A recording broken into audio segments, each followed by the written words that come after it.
وعلیکم ورحمۃ اللہ وبرکاتہ۔ کیسے ہو دوستو؟ امید ہے کہ آپ سب خیریت سے ہوں گے۔ ایک اور ٹاپک کو لے کر اس وقت آپ کے سامنے بیٹھا ہوں۔ چلیے شروع کرتے ہیں۔ بسم اللہ الرحمن الرحیم۔ شروع اس اللہ کے نام سے جو بڑا مہربان نہایت رحم کرنے والا ہے۔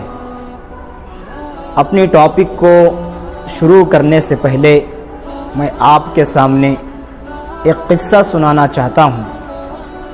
ایک مرتبہ ایک خرگوش اور کچھوے کے درمیان دوڑ لگانے کی شرط لگی۔ دونوں نے دوڑ لگانا شروع کیا۔ چند سیکنڈوں کے اندر خرگوش آدھے راستے تک پہنچ گیا۔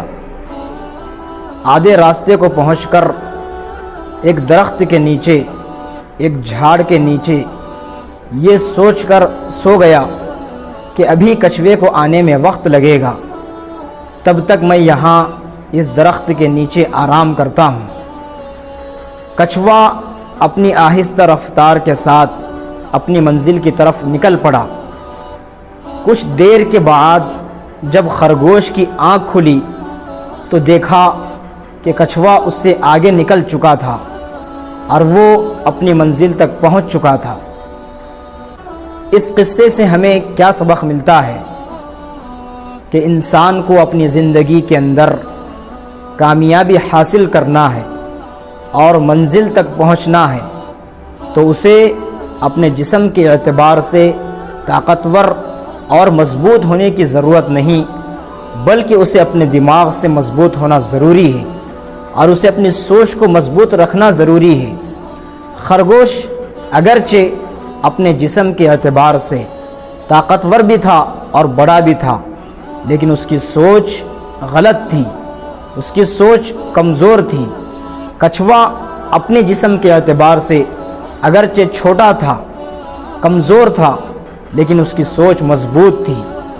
اسی لیے اپنی زندگی کے اندر، اپنی لائف میں انسان کو اگر کچھ حاصل کرنا ہے، کچھ پانا ہے، منزل تک پہنچنا ہے، آسمان کی بلندی کو چھونا ہے، تو اسے اپنی سوچ کو مضبوط رکھنا ہوگا، اپنی سوچ کو طاقتور بنانا ہوگا۔